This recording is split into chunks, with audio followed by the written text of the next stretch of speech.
Good afternoon, Millis High School. Thank you all for participating in this awesome day of enrichment.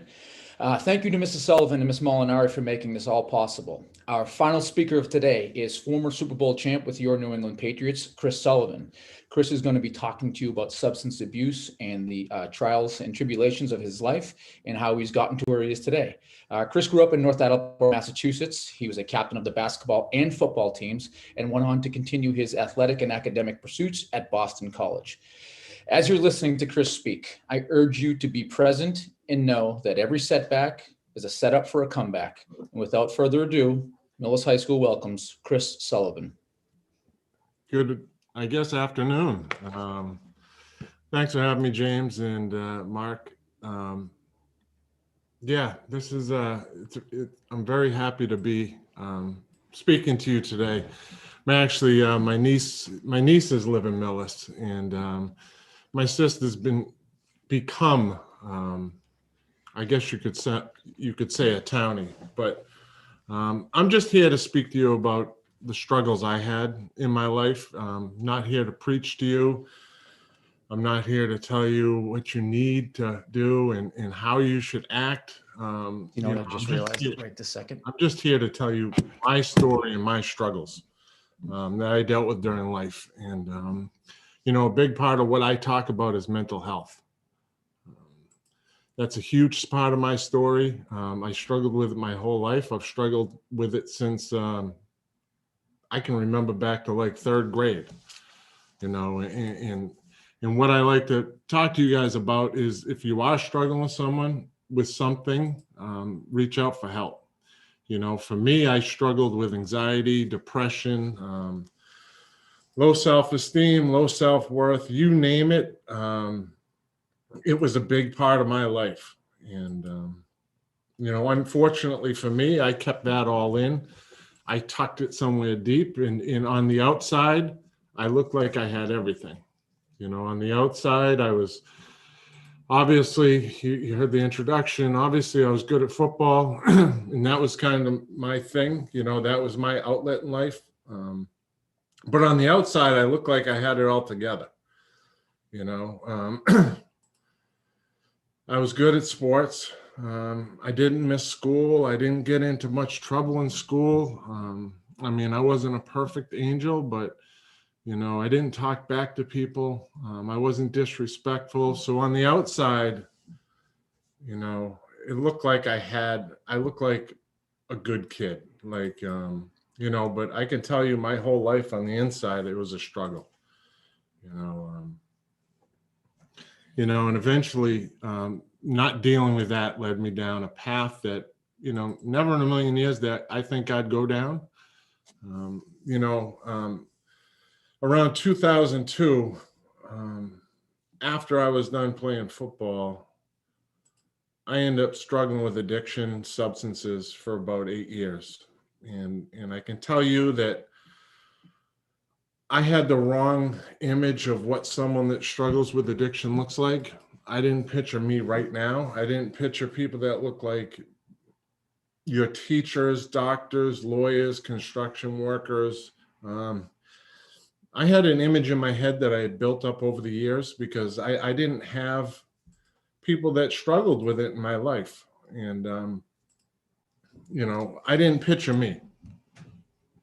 I didn't picture because I graduated Boston College and I got into graduate school and I played in the NFL and I played in 2 Super Bowls. That didn't match the image I had built in my head, and I can sit here and tell you, especially with substances, it affects absolutely everyone.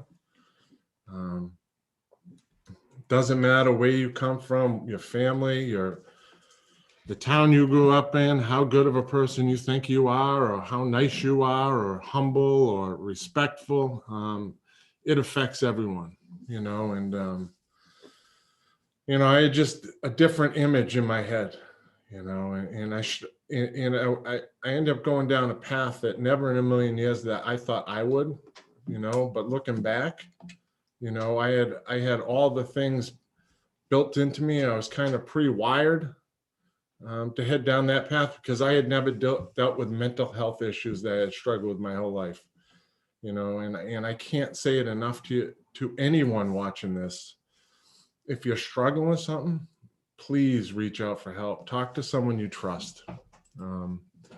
I was too ashamed. I thought weak people asked for help. I thought I was different than people that struggled with, mental health for some reason. And I can't say it enough. If you're struggling with something, reach out for help. I'll give you a little bit of my backstory. I grew up in North Attleboro, Massachusetts. I grew up about 5 minutes from the stadium.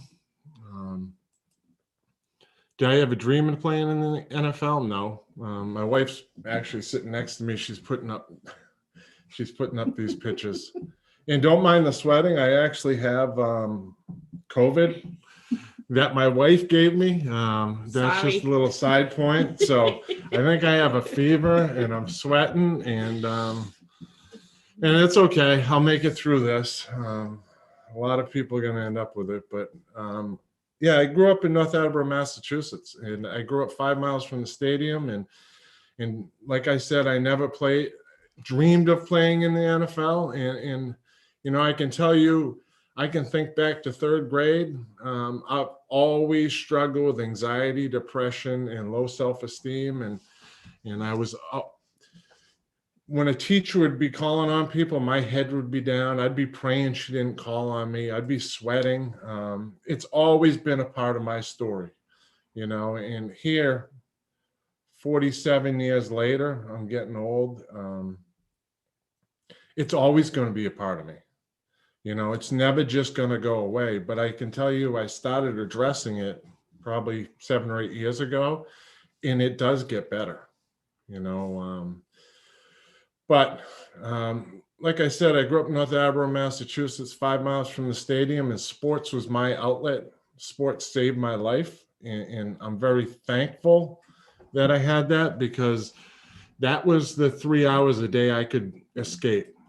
For 3 hours a day, I could put everything I wanted into it, and I enjoyed the physical aspect of it. But if I didn't have sports, I don't know what I would have done. I would have had no outlet for the things I was struggling with. And, obviously sports was my thing. And I got to high school, I was captain of the football, basketball, and track team. And, obviously I was best at football. And I don't speak to people and tell them I was a perfect angel. I did make mistakes in high school. I did do things I shouldn't have done. I can tell you, for me personally, I drank in high school, not much. But I can tell you I should have noticed a pattern, because I always blacked out. I never had a shut off when it came to substances or pretty much whatever I did. And but obviously I was best at football, and I ended up getting a full scholarship to Boston College. I went to Boston College and I started 48 straight games. I got into graduate school. I graduated in 3.5 years. And I only mention all this stuff because, I didn't picture someone that struggles with alcohol or substances to do good in school and to come from a good upbringing. So it's, So I graduated, I started 48 straight games, and I graduated in 1995. In 1996, I get drafted by the New England Patriots in the 4th round. Like I said, it was never like a dream of mine, and it was never like a set goal. One thing I want to say too is, in high school and college, I can honestly tell you, be careful who you hang out with.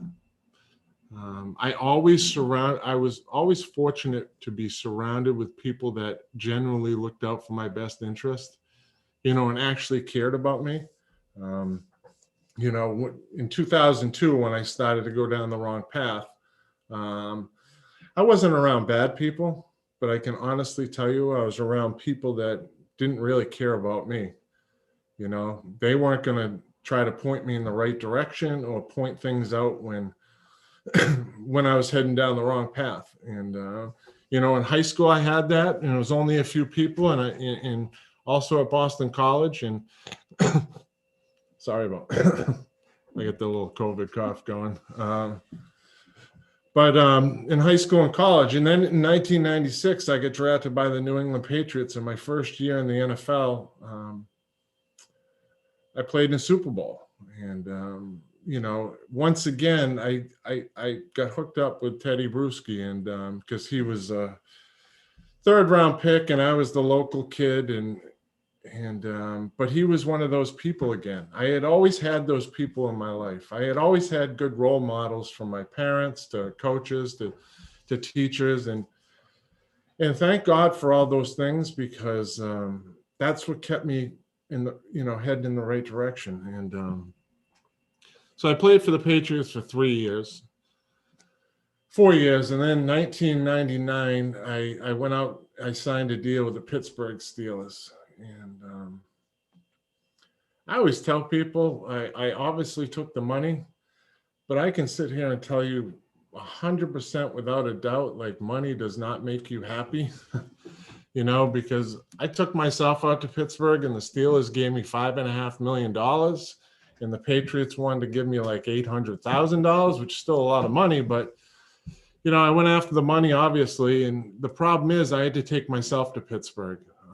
I was always someone that struggled to fit in. I always felt like the odd man out.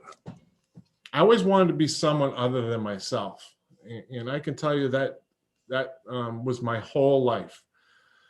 Like, I wanted to be so-and-so because they were happy all the time, or they could talk to people, or they just looked comfortable in their own skin. I never wanted to be myself. And I had to take myself out to Pittsburgh. And I went out to Pittsburgh, in a city where I didn't know anybody. And, you know, in my football career and through high school, college, and Pop Warner, I had never missed a practice in my life.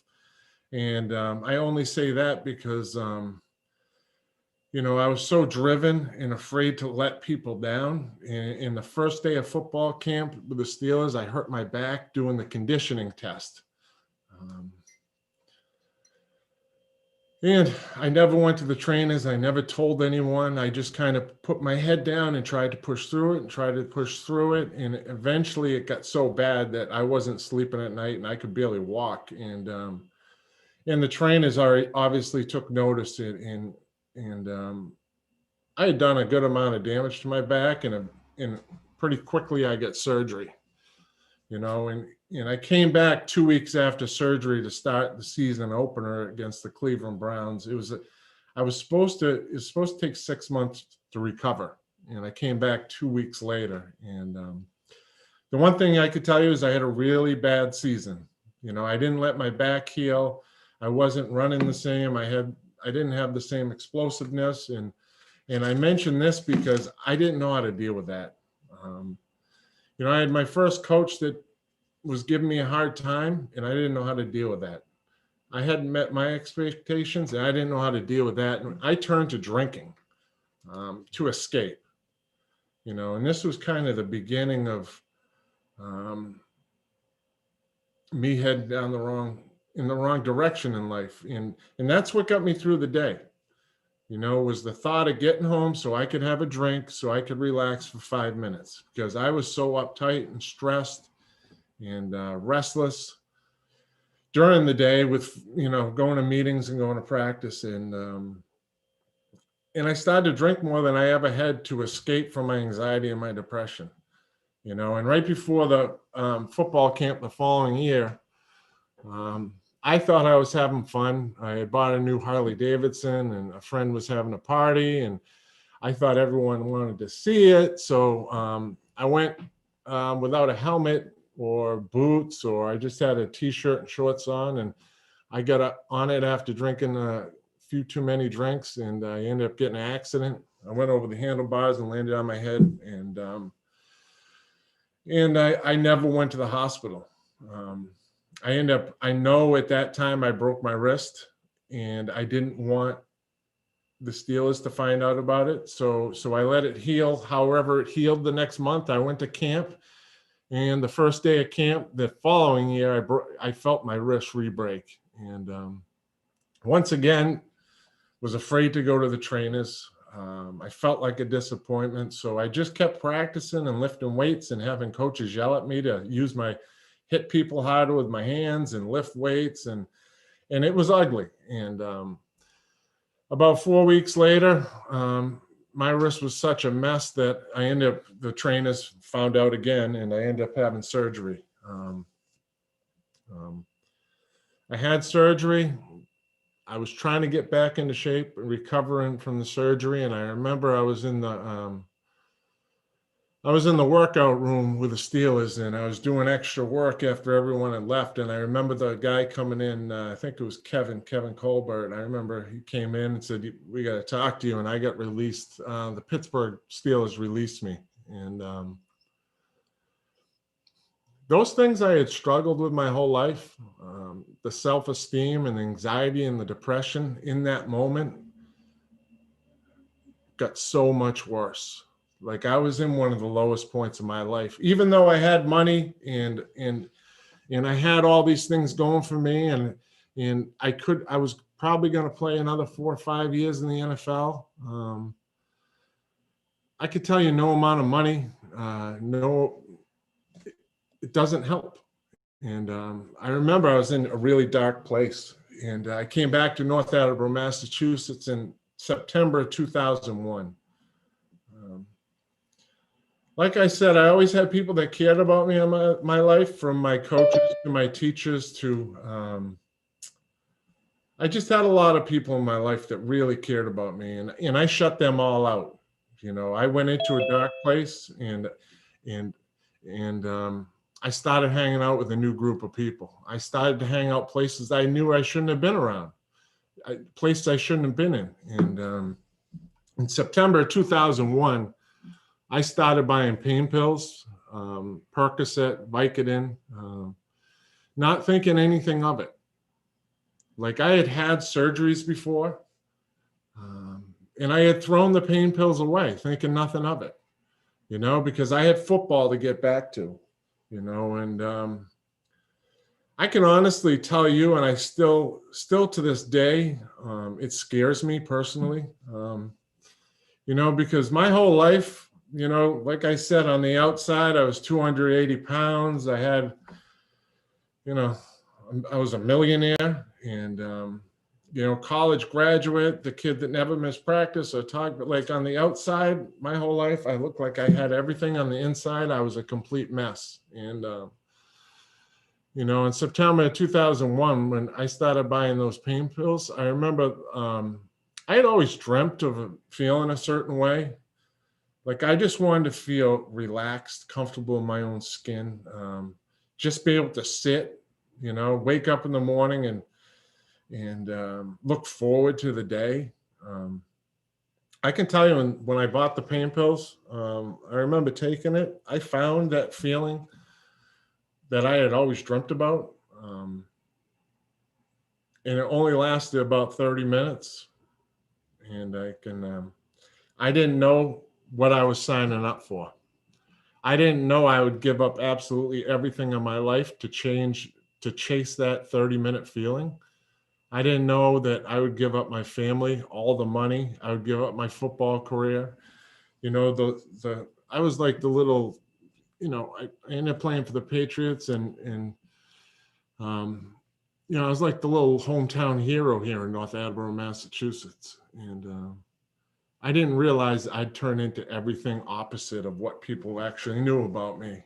And I started with the thought of just, wow, I really liked kind of how this felt. Like I didn't know, like that 30-minute feeling I would chase for the next 8 years, and it wouldn't be my choice. You know, it was my choice to take it the first time, but after that, like all my decisions were made up for me. And I started taking them once a week, and once a week went to twice a week, and I still had teams calling me, and the Steelers and the Patriots and the Philadelphia Eagles were calling me while my wrist healed, and telling me they were going to sign me as soon as my wrist healed if anybody got hurt. And And the Patriots called in October of 2001. It was my old coach, and they said, "Can you come in for a workout?" And I said, "Yeah, sure." And I was barely working out at the time. And I could tell you, I went in the next morning at 6 a.m. I worked out. I got back on the team, and you'd think like everything would change when that happened. I started taking more and more pills. The progression didn't go the opposite direction because I was playing the NFL. And the one thing I will point out, I say over and over, keep the right people in your life, because your life is going to go exactly how your circle of friends or the people you surround yourself with. But I can remember I came back in October, and I was always like, I lived in the weight room when I played. Like, I was Mr. Straight and Narrow. And I mentioned Teddy Bruschi earlier. And I remember, like, when I went out to Pittsburgh, he lived in my house for a while he was building a house in North Attleboro, and we were inseparable. When I came back, I started coming in the facility hungover, drinking the night before, and I remember he confronted me about it, and I got mad. I was like, "Who are you to tell me how to live my life?" But he was right, and I wish I listened to him. I didn't listen to him because I knew my life was spiraling, and so I got back on the team, and 2 months later, we won the Super Bowl. Especially being a kid that grew up 5 miles from the stadium, it was the first Patriots Super Bowl. It should have been an amazing experience. And I can tell you, I don't remember any of it. I can remember little snippets, but I can tell you, I started taking one pill in September, thinking I'd just take it like one night a week. One Percocet, one Vicodin, whatever it was. I could tell you, when I went down on the team plane, I took 300 Percocets with me on the team plane. And I didn't take them all, thank God, but just the thought process, like, you're going to like what should be the most amazing experience in your life, and you're bringing all these pills with you. I just didn't get it because I didn't know what addiction was. And but the one thing I can tell you, and I remember it very vividly,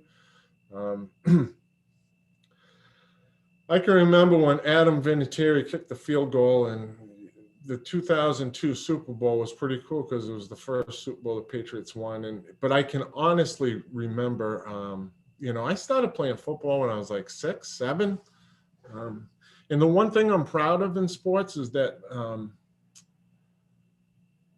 I put everything I had into it. Like, I never took a day off in the weight room or practice. I didn't miss practices. I gave every ounce of everything I had.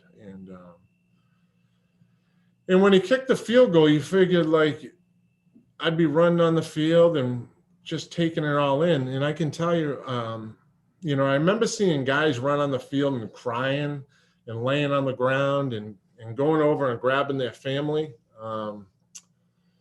whoever was at the game, and bringing them down into the field and just enjoying the moment. And I can tell you that my only thought was, I was mad that I left those what I thought were harmless pills, those Percocet and Vicodin. I had left them in the hotel room because I was afraid to bring them to the game because there was such a heightened security. This was right after 9/11. That they said there was going to be dogs everywhere and police. But that was my only thought. I never moved off the sideline. I never went and got my brother, my sister, and my parents out of the stands. I can tell you the team party after, I didn't go to. And what I mean by the team party is the winning team and the losing team after the game has these elaborate parties with actresses and movie stars and rock stars and rap stars. And like, thinking back, it's insane that I didn't go to it. I went and said hi to my brother, sister, and my mother and my father. And then I went back to that hotel room, and I couldn't wait to get back to that hotel room. And I sat in the dark, and I drank my alcohol, and I took my pills that I didn't see that was ruining my life. and I had no idea why I wasn't happy with what just happened. 6 months after a few months after picking up my first pill, it had taken over my life. And what happened is that off season went on, and I actually have my Super Bowl ring with me. This is from that Super Bowl, and I can tell you I've never worn it. I've put it on my finger backwards a couple times if I have to carry it. I'm very proud of it. I don't want to diminish it. But literally, when I see this, I have so many mixed emotions because, yes, I see that I worked my tail off. I played through injury and a lot of hard work and good decisions obviously got this for me. But I also think back to that Super Bowl, and the night I got this, I ended up getting arrested. The night I got it, I thought I was having fun. I had a few drinks. I took a few pills that I shouldn't have taken. And on my way back from Boston, I ended up getting arrested in Lexington, Massachusetts, and spent the night in jail. I didn't see my life spiral, and a lot of people that struggle don't. And so a couple of days later, apparently it was going to get in the newspaper. There was no Zoom. There was no social media. There was no Facebook. It was going to get in the newspaper. And I remember that someone from the team called and said, you got to, the security guy from the team called and said, you got to call Frank Mendez and not Frank Mendez, you got to call Bill Belichick. He was on Nantucket, and tell him what happened in case it gets in the paper. And I had another year under contract, and I remember I sat at my counter in North Attleboro, and I remember calling him. And when I got off the phone, like,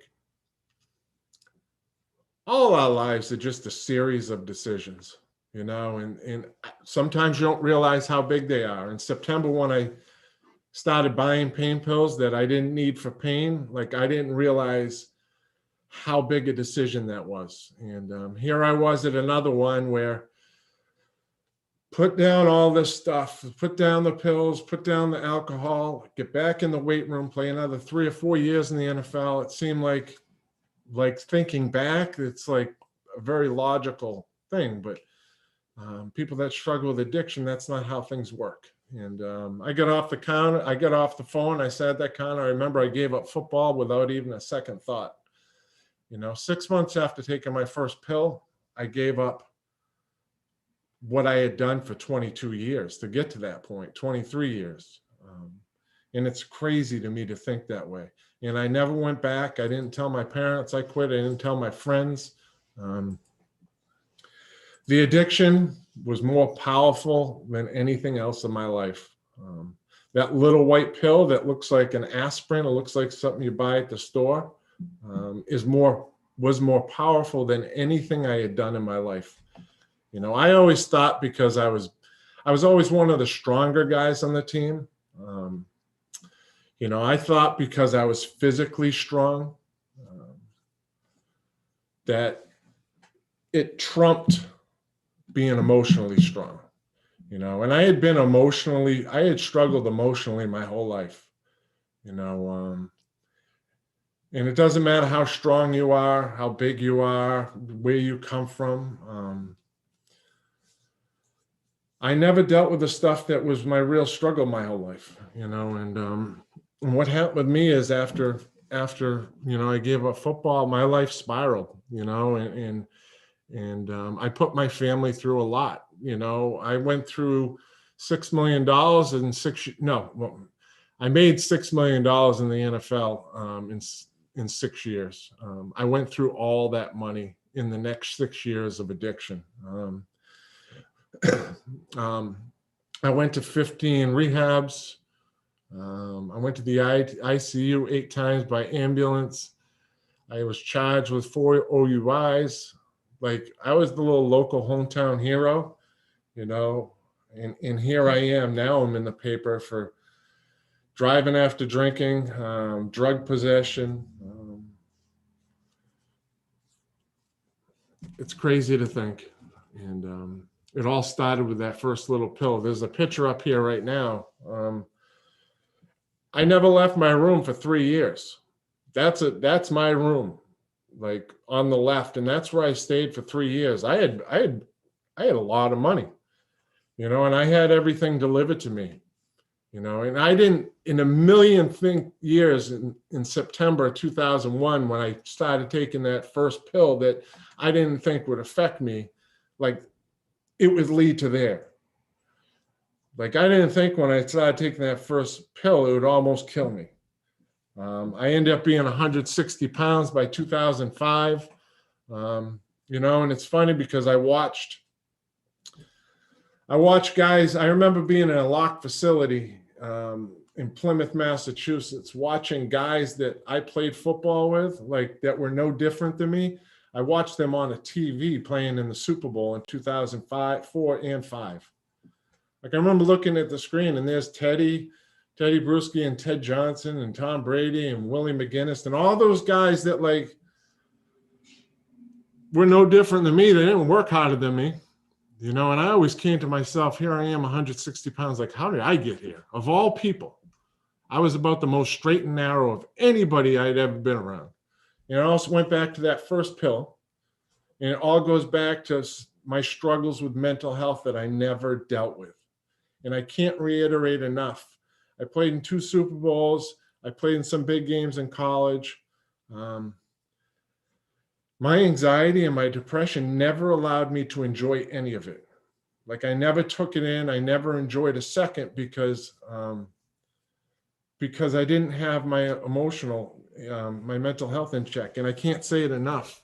Like if you're struggling with something, reach out for help. What happened with me is my addiction went on for 7 years, 6, 7, 8 years. And by December 14th, 2008, I had just about given up. I had been in jail. I had been in 15 rehabs. Like I always thought I was different than someone that struggled with addiction. Like somehow in my head, like I had this pre-built image. Must have come from a bad family, just a weak person. No morals. Like I had built this like thing in my head, and like I was better than that, and I could tell you December 14th, 2008, I had just about given up. Most nights I went to bed and I just pray I didn't wake up. But my friend now that was trying to help me out came by the apartment, and I was in an apartment. I had lost my house. I didn't have any heat. I didn't have cable. I had nothing. And he came by, and there was a car there, and it was my mother and father. And my mother was standing over my bed begging God to take my life. And my mother didn't want that, but my mother didn't want to watch me struggle anymore. And I could tell you I got up December 15th, 2008. And I had a nervous breakdown. I was in the town I grew up in. I grew up in that town, and people helped me so much to get to where, winning the Super Bowl. But it's also the town where here I was 2008 with nothing, my emotional rock bottom. And I had a nervous breakdown. I was crying for like an hour or 2 hours. And I can't tell you what happened that day, but I can tell you someone walked in and I asked for help. First time in my life I had ever asked for help, and if that's one of the things you guys hear today, don't be ashamed to ask for help. People want to help. Talk to someone you trust with whatever you're struggling with. And I can tell you my world, I was opened up to a whole different world, this world of recovery from drugs and alcohol. And I feel so blessed. And I started working on my mental health, but the people that I thought somehow I was different from saved my life. I'm so much happier around people in recovery from addiction than I am up the stadium, you name it. And I started to work on my mental health, and it's scary, it's scary to deal with stuff you're struggling with, but I can tell you it's worth it. If anyone on here, most of us are affected in some way by people that struggle, with alcohol or drugs, or if you see someone struggling, talk to them. You know, don't give up on them. I had a lot of people that didn't give up on me, and I feel very, very fortunate. You okay? My wife's writing something. What? Oh, yeah. So I can't say it enough. If you're struggling, reach out for help. Talk to someone. Don't be ashamed if you're struggling. You know, my anxiety, I still have it. It will never, ever fully go away. But I've learned how to cope. I've learned how to deal with it. It's gotten a lot better. You know, and like I said, this world of the world of recovery that I was brought into, like it's amazing the people that want to help, the people that will reach out to you, the people that will talk to you. So I got my this is my Super Bowl ring, obviously, and this is my 12-year sobriety chip. I always used to ask people which one's worth more, because obviously this is worth a lot, but this is my sobriety chip. And I can honestly tell you, this one means so much more to me than this one. I will give this one away in a second. This means more to my family, my brother, my sister, my nieces, my nephews. And I'm not ashamed to tell people that I struggled with addiction. I'm not ashamed to talk to people about it. If you know someone struggling, or maybe you have a parent struggling, don't give up on them. If you see someone, reach out for help. I think I have to wrap up here in like 1 second.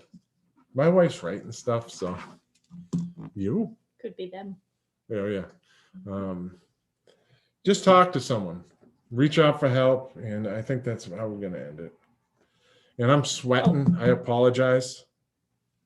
What is she doing? Your coping mechanisms. Oh. Now, I usually talk about my coping tools, like for my anxiety. Like right before we did this talk, I go in a separate room. For me, I have to totally calm myself down. I have to totally get myself to the point where I actually can talk. Like everyone's tools are different. I usually forget to talk about this. Like for me, my number one has always been physical activity, exercise. Like I don't care before I do anything stressful. I've always done exercise, even if it's at like 3 a.m, another big one is reach out and talk. Like it's the most amazing thing happens just by opening your mouth and not being ashamed or afraid to talk to someone. People really, really want to help you. Obviously breathing, I hope everyone that struggles has some sort of outlet. For me, it was sports, physical activity. Hopefully maybe it's movies, reading, books, music, you name it. And probably my biggest one is my dogs. I have 5 dogs, and every night I get about an hour with them. My wife's not allowed to come up even into the room. I hop on the bed with all 5 dogs. It's ridiculous. It's not ridiculous, but Yep. Be careful who you hang out with. Take care of yourself. Take care of yourself. Take care of your mental health, because like I said, my whole life I didn't know. I guess I was ashamed. Like I was too afraid to reach out and talk to someone. I thought if I went to my parents, they'd think some crazy thought of the type of person I was. And that's not true. And addiction affects everyone, absolutely everyone. And, it's so funny, your life, you're looking back, it's like some decisions seem minor, some seem a lot bigger. I never thought when I started buying those pain pills in September 2001, like that it would affect me for the rest of my life. It literally until the day they put me in the ground, that decision's going to affect me, and watch out for each other. And I think we're going to do a chat room. Yes. All right. Yes, I think they're gonna send you to, no, actually, it's staying in the same thing, right, James? They're staying in the same room? Yeah, so if you want to stay on later and chat with them, Yeah. you just get in, I guess. So, thanks for having us. Do we still have more time? Thank you very much. Yes. Thank you. So you guys are on until 1 o'clock, but thank you very much Oh, for sharing. Yes. So we're gonna put the link in the chat. So those who want to stick around will do so. So just give me a second and we That's will really we'll good. do that. They told us we only had 40 minutes, That's what, I thought. yes. I Uh, was looking at the clock. Yeah. Yeah. Things Why don't things you- got pushed back a little bit. Well, where he's got time, why don't you talk about the girls? Yes. Picture the girls were up there. Yeah. You can Wow. say how important they were. I thought he only had 40 minutes. I'm gonna like- fire her. Yeah, chat about the girls. I'll Sorry, come I back ended up. up looking at the clock going, oh God. Yeah, it's Oh, wait, I just saw her text. Perfect. Oh, Okay, so let me bring the girls up. she's bringing up the girls, especially with, like, you don't realize the effect sometimes you have on people, or There they are. yeah. So this is Ashley and Alexis, and Ashley has the darker hair, Alexis the shorter one, the blonde hair. I actually met their mother in 2001, right when my life was starting to spiral. I met their mother. It was a toxic relationship, you know, and they moved into my house pretty quick, and they lived it. They lived my struggle. They saw the police at the house. They heard all the stories. They were going to North Attleboro High School. They saw me getting arrested, totaling cars, you know, and they have been such a big part of my life and my recovery, probably the biggest, you know, but they had to live the experience, and it wasn't fair to them, you know, and still probably just about most days, like I think back to, like, I'm very lucky I didn't kill one of them, you know, because I drove after drinking hundreds of times. And but I can tell you, so Ashley had the darker hair. Like, you don't realize the effect you have on people in your life. And I can remember, like, she was the one person that got through my armor I had put around myself when I was using to protect myself. You know, and I had only known her for a year, and she was living in the house, and she wasn't like the person that ever said much. And this is going to be kind of harsh, but I remember maybe once a year, once every 6 months, she'd come out and say, I hope you die. And I remember it like it's like yesterday, because that always hurt. And I always end up going into a facility shortly after. Like, not my mother, father, brother, and sister, what they were saying didn't get through. And she did, and she was in like 8th, 9th grade. And but I could tell you, when I get clean and sober, that was my biggest hurdle. That was what I struggled with the most, that I put them through that. And they both came back into my life. They both forgave me. And I can tell you, it changed my recovery. It changed my life as much as anything. Their forgiveness and allowing me back in their life literally changed everything about me. And, you know, you don't think like, oh, I'm in 8th, 9th, 10th grade, like, I can't really have a true effect on someone, you know, but they absolutely changed my life. And I could tell you those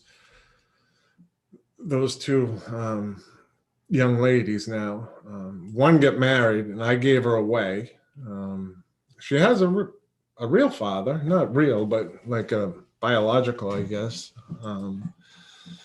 And that's at the wedding. And they both got married. Now I have obviously grandkids and but never minimalize yourself and think you can't have a huge effect on someone's life. Because honestly, you know, I am thankful for them every day. And they went through a lot. and I would never put someone through that in a million years. What else, Kath? Why don't you share with them that boy we met the other day, the 15-year-old? Yeah, I think usually when I talk to kids, if I'm not told I have 40 minutes, I was told wrong. I'm sorry. totally just train wreck me. No. We all know people, whether, like I said, it's your parents or a friend of a friend, but it's crazy. It's crazy how powerful it is, and I always tell people, like, people ask me, like, what did it feel like when you struggled? And obviously it's dark and hopeless, and there's no joy and there's no peace in your life, but it is more powerful than I think people understand, because it's a mental thing, especially that mental obsession. But I remember I talked to a lady the other day. We have like a little resource center. People can drop in and talk to us, and it's not like we're making money. You just come in and we'll try to point you in the right direction. But I talked to this lady, called in, and she talked for like 20 minutes, and she was saying all this stuff that her son had done. He had started using at a young age. He was robbing people. He had been in how many rehabs? Many rehabs. He was trying all these sorts of drugs. And I remember at the end of the phone call, I was like, how old your son? Because I thought she was going to say like 28, 29, or 30. And she said he's 15. It all started with pot. And it all, that was it. And it all started with a joint or a pot, whatever you want, marijuana. But it's crazy how out of control your life can get. 15 years old, this kid's like, when he started smoking that first joint, I guarantee he didn't think his life was going to end up where it was. Yep. And he was the nicest kid. Like, we sat down at his house and we chatted with him, and he looked like every single one of you guys out there, every single one of you. And it was all that one choice. Yeah. That's crazy. Crazy. So take care of yourself, make good choices from the mother in the picture. So just got me all backwards. So you want to talk for a sec? No. Why are you here? Well, why don't you explain how we met to the kids? Okay. Mm-hmm. We have 7 minutes, honey. I know. She's the time filler. Yes. I'm very regimented. So I got sober December 15th, 2008, by my friend Steve. He's kind of my sponsor, but long story short, so he took me to this parent night. North Attleboro High School was having a parent night, kind of like this, but in person, where a speaker was going to come in and talk. And it ended up being my wife. It was how many months after? How many months after? It was actually, my daughter passed away from underage drinking, everybody. And that's how I actually met this cute, adorable thing. She was a senior in high school, like many of you probably on here. She was 17 years old, going to her hometown school her whole life. And homecoming night, she went out drinking with her friends. And she unfortunately ended up getting lost and drowned in only 2 feet of water. So, somehow I stood up at my first school, literally 2 months later. And I started speaking to you guys, saying, hey guys, you got to make good choices. It matters. And then I did my first parent night, and that's where Chris was. So Chris is a huge believer that we meet who we're supposed to meet, and everything happens for a reason. And if I'm a mom who's sitting up here with my child who passed away 12 years ago can say that, each and every one of you can 100% say that. I know without a doubt that I was supposed to meet this man. And I know without a doubt he's supposed to be able to be out there chatting with us. So if you're sitting here today and you're wondering, why did I sign on to this Zoom meeting that my teacher's making me do? Know that something was for a reason today, no matter who you are. I'm sure I'll come back to your school and tell you about Tay one time, but just know everything happens for a reason. And honestly, Chris's sobriety, he just celebrated 12 years, and I can't imagine him as that person struggling. Like he literally does everything by the book. So just remember, guys, you may be Chris. You may be that kid who decides one choice and then your whole world downward spirals. And I promise you it's not worth it. So make good choices. And more importantly, if you have been one of those kids making those poor choices, I will share with you that your bad choices do not define you at all. Just like they don't define Chris and they don't define me. I made a lot of poor choices as a parent.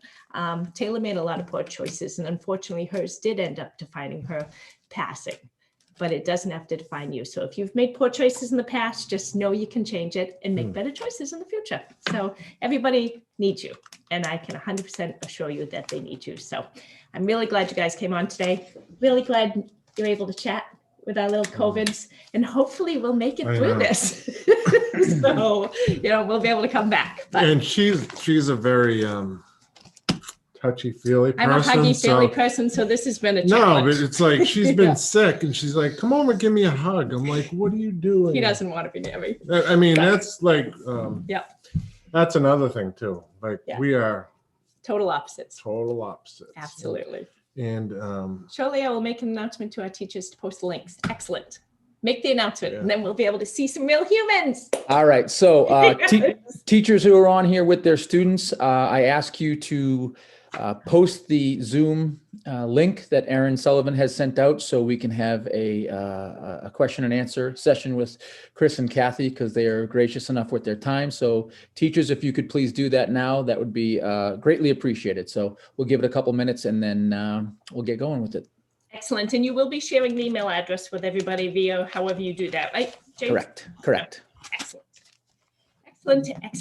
So hopefully people will pop on. Let's give it a few minutes, give it a minute or so and see what happens. Yes. Excellent. 40 minutes. I think it was if everything had started on time, then we Yes. So we had our first speaker this morning. We had a little technical difficulty that pushed things back about 10, 15 minutes. So no worries. We're good. We did good. We're good. Yeah. Hi, Miss Sam. Hello. Are you home or in an office? I'm in my office. Awesome. Yes. Good job, Chris. Yes. Thank you. Blue skies here. You know that, right? Yeah. Yes. Yeah. Yeah, no, something tells me I'm going to have a long week with him being sick at the house with me. I was going to say, you look great. Yeah, no, we look fine. No, it's day 6. Sweating. Yeah. Yeah. Hot.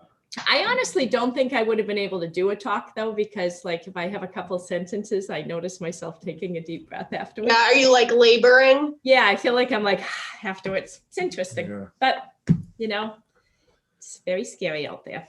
It is. Yeah.